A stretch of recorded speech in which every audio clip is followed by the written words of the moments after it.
Mode. I don't know why I insist on writing down 00 I don't colon know. 000, but It's a good start. Maybe you can think good of a habit. title or. No, it just I don't know. It's like a reminder to actually start there. Like, Okay. you know, we should start the show. Welcome everybody to the Anime-Versal Reviews podcast here on LRM Online's Genreverse podcast network. LRMonline.com, the Genreverse podcast network, available wherever you get your podcast from. Also on LRM Online's YouTube channel, sponsored by the great folks over at Grow Generation. More on them a little bit later in the episode. Your hosts for the day, as usual, Kyle, Christine, and Brian. Brian, how's it going? I've already talked to you. Shush, quiet. Pretty good. Yeah, man. We were talking about the internet issues Yes. as you were having some. Just checking my camera too, so a lot of technical things going on right now. There's been a whole lot of issues and related to what, like I said, I think it's called Log4j, basically a series of crap. What's the word I'm looking for?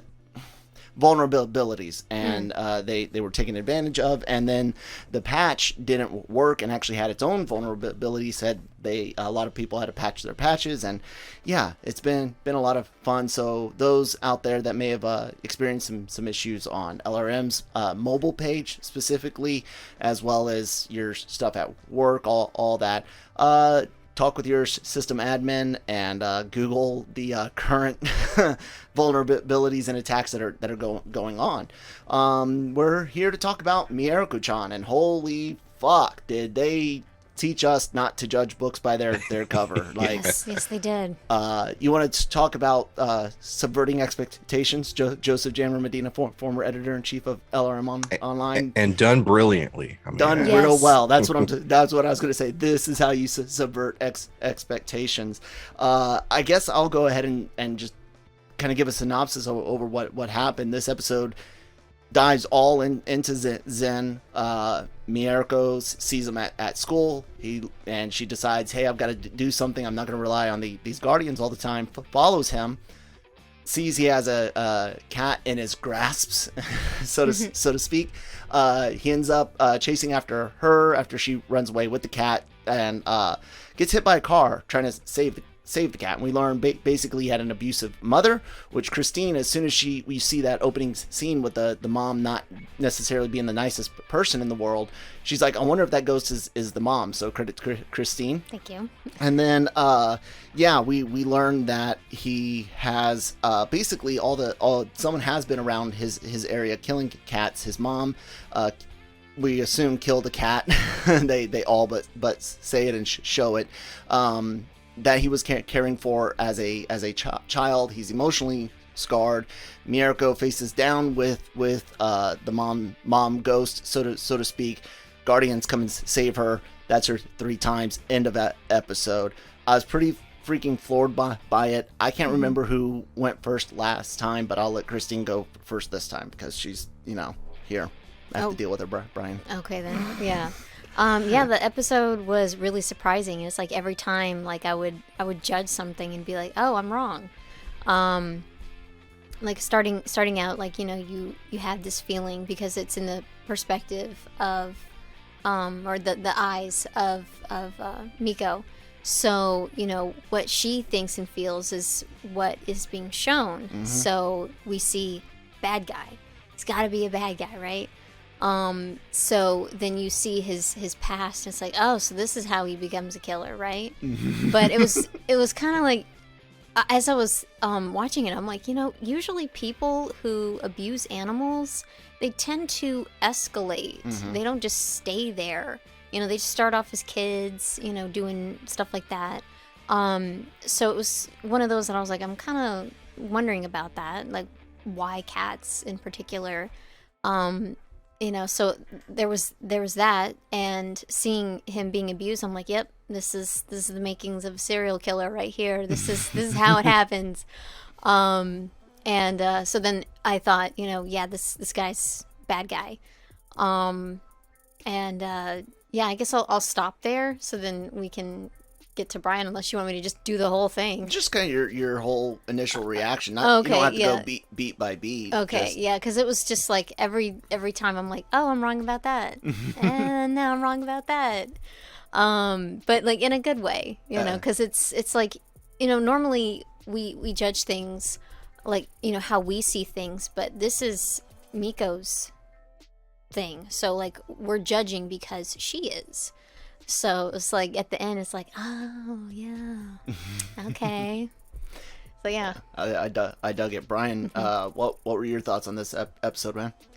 The show has done such a good job of constantly giving us all the information, but not completely explaining it, and then through sort of detective work, we end up figuring out the truth. And this was another example of that, in which, yeah, he's not the villain, you know, and in fact, he's a victim.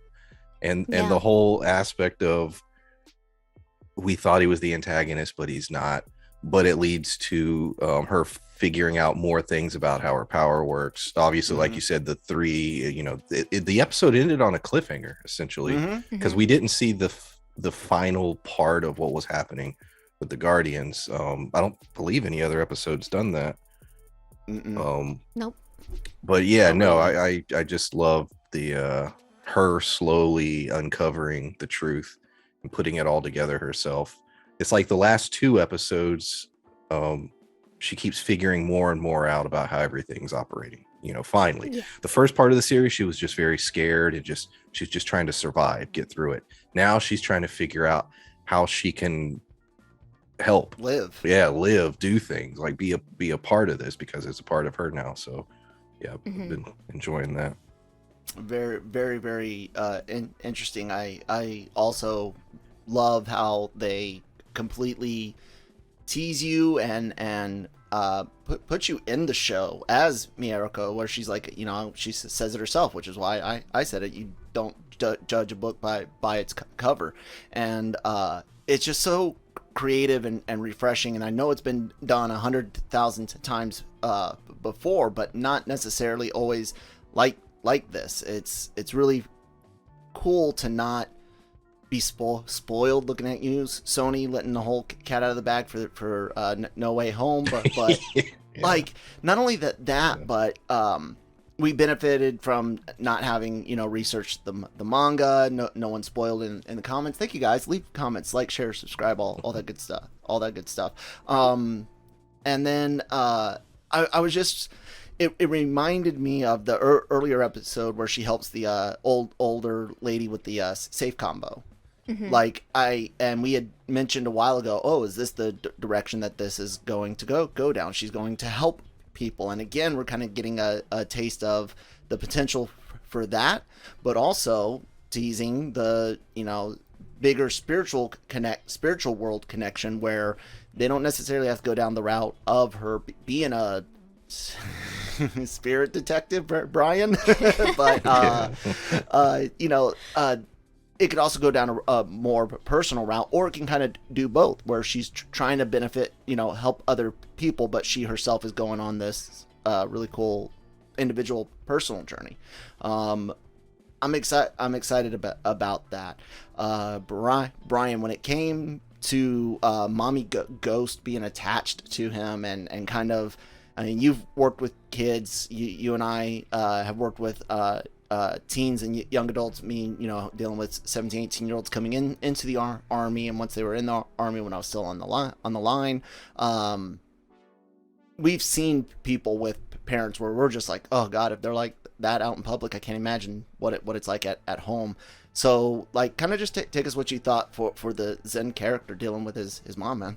We kept thinking that the horror of what was coming was the fact that he was this killer, and he was this monster, and he was slaughtering kittens, and that wasn't the case. It had that same level of disturbing horror, but it was a mother-son relationship that was horrifying. The one scene, you know, when he's talking about his friend and the birthday party and everything, that was one of the darkest scenes this show has done. You know, like, that was everything about it. Her expression on her face, the way you couldn't see her face in certain shots, the tone of her voice, it never really changed. the horror in his face, and then that leading, and I love all the flashbacks, him finding, then going out to the park, finding the cat, and then it leading to the cat being killed, and then his guilt for his whole life because of that cat's death. But no, it was the darkest episode. It was horrifying, but I never saw it coming in terms of where the horror was coming from. We like I said, we thought it was going to be, oh, he's this weird guy that kills cats. It's like, no, he's a kid full of trauma, and his mom was horrible, and it, even after her death.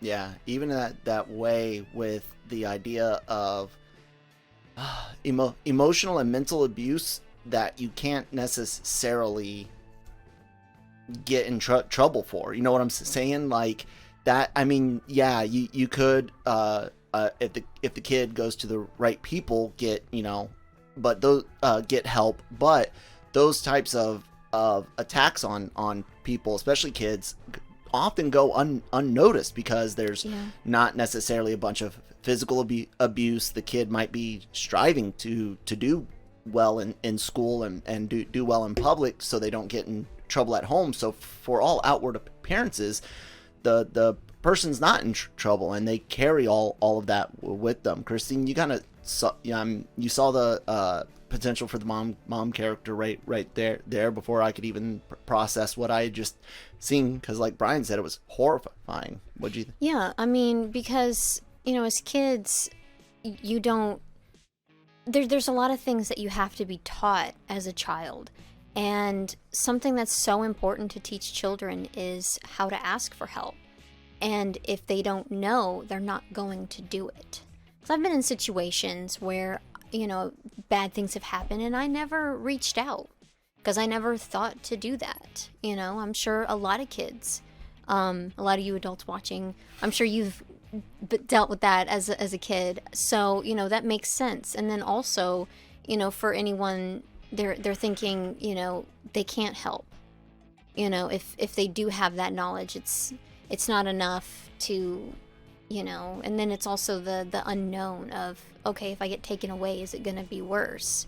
Because that's what it's like in America, because you don't know what you're going to get when you get put into the system. Yeah. This day and age, we have a lot of knowledge of things. We've heard so much. I mean, you can get so much off your phone. Real life cases of homes learning, being shut down, people going to jail. Yeah, seeing people maybe even personally, where it's like maybe where I'm at is better and I just have to survive this. Mm-hmm. So I don't quite know where he's at. I'm leaning more toward he doesn't know how to ask for help because he hasn't been taught to.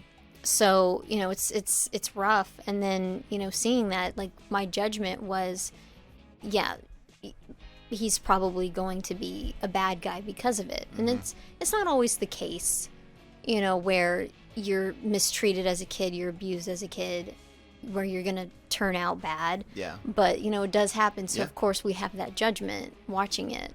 Abuse begets abuse quite often. Not all the time. Maybe not even a majority of the time, but it does it enough that, like you said, it keeps going. We assume that first. Assume the worst first. Yep. Because we've seen so much and, looked up so much, done reading and documentaries and... Well, watching endless true crime YouTube stuff. Yeah, so it's like, 12,000 seasons of Criminal Minds.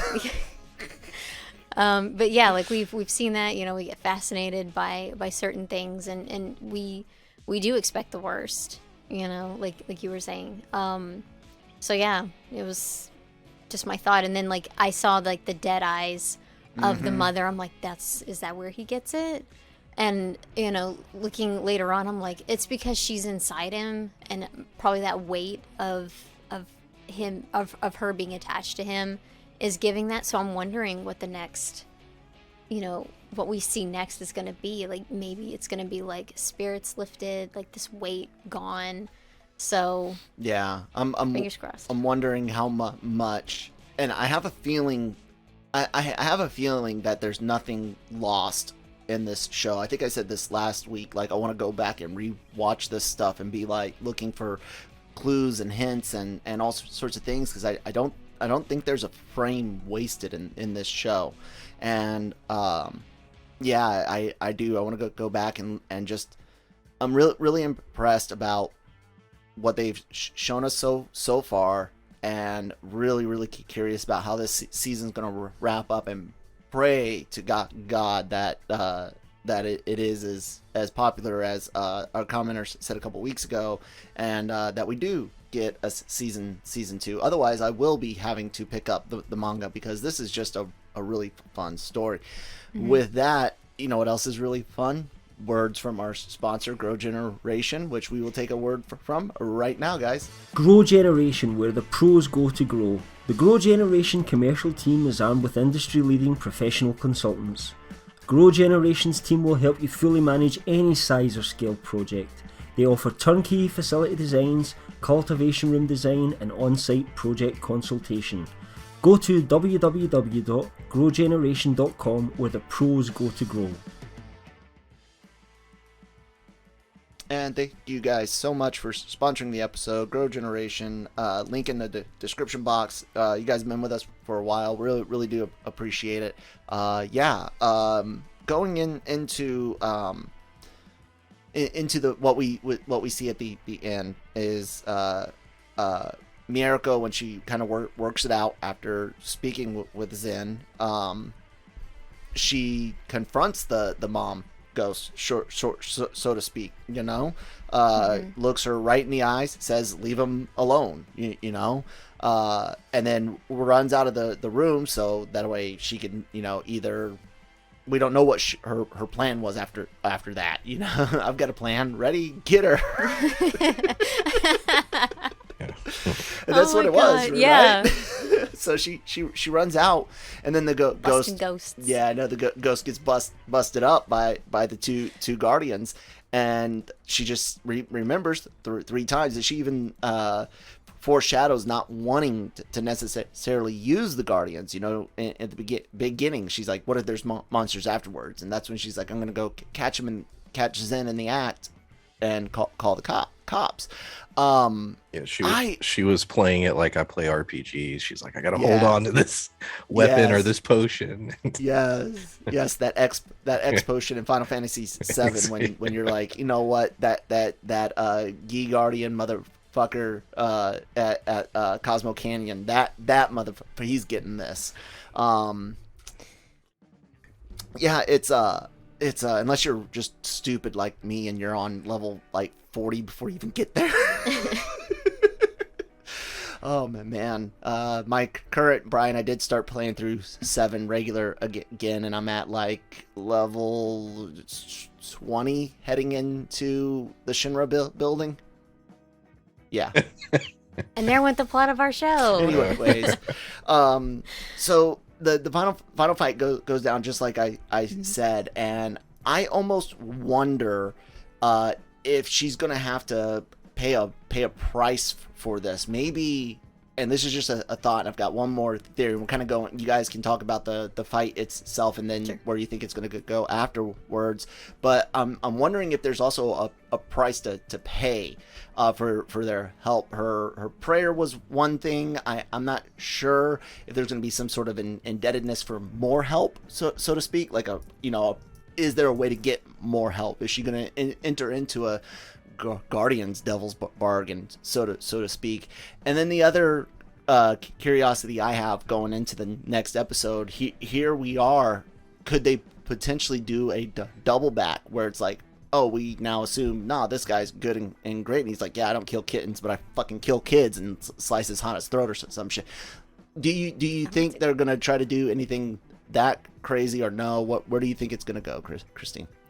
For me, I don't think it's going to be where he's going to kill the kids. Well, I don't necessarily, but that he is a bad guy in the end. Like, no, because the way that the friend was describing him, you know, it's like he doesn't really like people, but you know, he loves animals, he loves cats, and you know, and so he doesn't like people. I'm just saying. Well, he's avoiding it. I don't think it's gonna be anything bad. But yeah, like I don't know. I'm thinking like maybe Miko's gonna start like hitting up like every shrine trying to like, what other, spirits can I get to get help? And maybe like make it all the way to like to the ramen shrine or something. Just hit every single one till you run out. The flying ramen monster comes out to help. Oh my god. Yeah, just like, like I don't know if she'll do that, but yeah, I just thought of that. It'd be funny. But yeah, just I don't know what's gonna happen next. Maybe she's going to be like where she's gonna have to figure it out herself, and maybe there's just an untapped power she don't know she has. Maybe figuring out a way to weaponize Hana and Yuria, their weapon, their relationship. All three of them, get together and have some kind of like little superhero group. Yeah, their own little Ghostbusters thing. Yeah, go ahead. Okay, Brian, same to you, but I'll because Christine just kind of the way she put it together with the three of them going to fight ghosts. We've seen Yuria imagine the girls fighting spirits.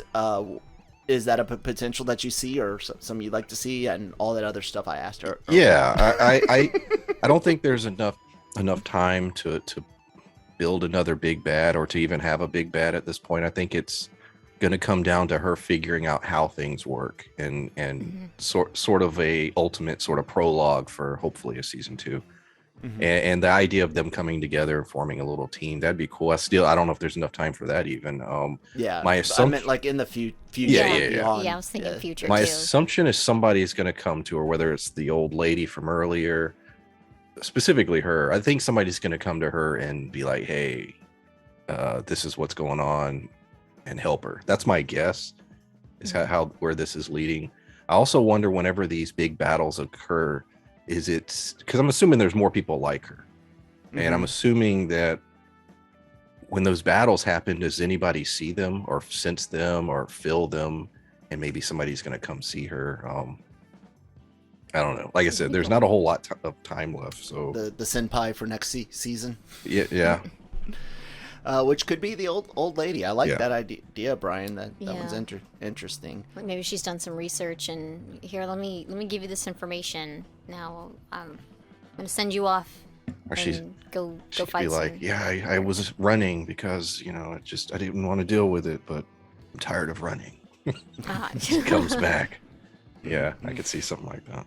Yeah, it's kind of exciting for me, because like I said, I don't know what to expect, honestly. Like, I know where past similar things have gone. I know where I would go from here, but my ideas aren't always the best. Most of my Star Wars ideas are the best, and from recent leaks, my BioShock 4 idea is a hell of a lot better than what they're allegedly working on. But this is Mieruko-Chan, and they not video games. They really threw me a fucking curveball here, and I loved it. I'm like I said, before, we've said several times, we're not into all the yes, we love anime, otaku, weeb culture. We consume a lot of YouTube content creators. We do read some manga. We do watch a shit ton of anime, but we don't get into all the behind the scenes, and we don't really interact with many other weebs outside of a close knit group of friends and contributors. And that's to kind of preserve these moments where we're like, surprise, I'm probably gonna watch it today, as some of you are listening to tomorrow for us, that final episode, because it hits tomorrow, and I'm just like, yeah, man, fuck I'm it. not waiting. I'm not want to wait. And I don't necessarily feel that very much these days. And I want to preserve as many of those moments as I possibly can. How do you feel kind of right now in that context, this type of anticipation? Is it exciting, something you've been missing? I don't know. Heck yeah. I love this show. I think this is a great idea, and I'm hoping that they continue on and that it gets a season 2, and maybe a 3 or a 4. I definitely don't want it to drag out, and I doubt that they'll do that. I think they'll wrap it up nicely. They seem to take really good care of this story, and I don't think it's going to be like some shows where it's like, okay, your season count has hit double digits and your original message is now completely lost. I don't think that's going to happen. I think that they'll give it whatever time it needs, and we will leave satisfied. Yeah, I hope so. So Brian, what do you feeling at this moment? Yeah, I'm enjoying it. I watched 3 shows back to back, including this one when I watched it, and this was the best thing I watched. and the other 2 things I watched were fine, but this was the one where I was like, oh yeah, I was really into it. Yeah, I look forward to it every week. I just really hope we get that announcement as far as a season 2 or whatever. Like you said, I'll just have to read the manga, because at this point I would have no issue doing that. Yeah. None whatsoever. I think we would all love to preserve the secrets going forward if we do hear of a season 2 coming out. But yeah, if it's not, or if it's like 3 months from now and still hearing nothing, it's like, yeah, I'm starting to read, because this is really, really, really good, and I would love to also appreciate the source art as well as the anime itself. So, other news and anime, other news for the site and this podcast. One thing, we have one show that we know we're not going to have to cover anymore. Big announcement from Studio Trigger. The next Gridman Universe project is a fucking movie. Yeah. Oh my god, Brian, did you catch the video reveal, or just see the picture and just and the picture text? and your text? Oh, yeah. Dude, there's like a little video review. I'm writing something down. Sorry, ladies and gentlemen. Is that a 2022? No date. Tentative title is Gridman Universe, which is what this whole project is called. But just seeing like a suited up, like gear like a extra geared up Gridman and Dynarex. Oh, you need to go check out the announcement video, Brian. Music's great. Everything's beautiful. Belle is coming out. The Princess and the or Freckled Princess and the Dragon, I think is something like that. Yeah. Is coming out in January here in the West. Can't wait. Dub and sub. We are gonna prefer to see it sub because we saw the dub trailer, and they dubbed the songs, which, as someone that consumes a lot of foreign language music, and I know Christine and Brian do as well. Like, guys, not everything translates to English very well. Not only that, like when sounds bad. Yeah, when you build a song, you build it for that language. Mm-hmm. The way the sound hits and the way it what it means. Yeah. So with a different language and how they communicate being so different. There could be some languages where you could, change the language, but, with Japanese to English, it doesn't sound right. A lot of like imagery, I think, is lost in translation literally. Yeah. Because structure has to change in order to make things at least somewhat be able to rhyme and to bounce right, and people trying to force their voices to go ways they don't need to. So that's to me, that's the only real drawback in modern dubbing these days is sometimes, not all the time. Like, I know the Radwimps released some English songs for Your Name, but you can watch English dub speech with tradition, original Radwimps lyrics playing in the music. Yeah. But not everything that does that, and that's unfortunate. Man, I don't know, Brian. How do you feel on that? Just a quick question. I prefer the original one, especially with music. Like you said, when it comes to anime dub sub, I don't care typically. Yeah. But yeah, the music, I prefer it in the original language. But yeah, I mean, it wouldn't be a deal breaker for me. Yeah, You know? no. Yeah. Tattooing Rhapsody is a prime example of that from Star Wars. That is a Visions. good example. Christine and I, did you ever go back and watch it Yes, in Japanese? yes, It was yeah. better, was it not? Yeah, Yeah. that's a great. That's a we perfect example. yeah, if you guys haven't seen it, go on Disney Plus, or whatever you get it if you're in a different country. Check out the Tatooine Rhapsody. Watch it in whatever you haven't seen it in. Go watch it in the other. So if all you've watched is English, go back and watch it in Japanese. I promise you, it's better.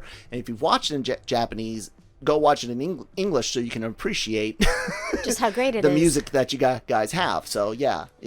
So keep an eye out for some of that, guys, coming up, and we're still waiting on things like Dr. Stone, Chainsaw Man, and whatnot. And next week we will be bringing you guys the final episode and series review for Mieruko-Chan. So I'm really excited.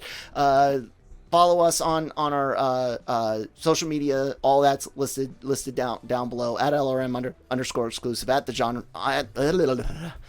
the Genreverse on Twitter, LRM Online, and Genreverse.com. Subscribe to the YouTube channel. Follow us on our podcast apps. All that good stuff. The Cantina does Star Wars. The Daily Cog is everything. Breaking Geek, long form, everything. We've got crap. What am I missing? Marvel Multiverse Mayhem, and yeah, guys, lots of really cool things. Brian does other things besides talk anime. What do you do, Brian? I'm on YouTube. The channel is PulpMythos, and currently talking about shows like Big Sky and Dexter and 1883. Christine? I think you forgot to mention our Wheel of Time show. Then you mention it. Okay. Yeah, we do a Wheel of Time show. We'll record tomorrow. The Dragon Reviewed. Yeah, the Dragon Reviewed. Yeah, so we'll get that, and then I'm trying to remember the episode. That's where I'm at. Episode 7. Yeah, episode 7. We ended up. It's going to be episode 7 that we're reviewing, but it's episode 3, 4, 5. 5, I think. Yeah, Yeah, our 'cause, 5th review episode. You know, you get the episode dump at the beginning of some shows where it's like we'll give you 2 or 3. So we've watched that, so it's a little off. Whoops! I can't believe I did that. Sorry, guys. Shame on you. Anyway, so we've got that going on, and then it is December, the middle of December. At the end of December, we will be getting Cobra Kai season 4. So No Mercy podcast will be coming back in January. Yeah. Yep. So really excited about that. Indeed. All right. Everyone done plugging stuff? Yes. Sweet. Take it easy. We'll talk to you guys next time. Bye.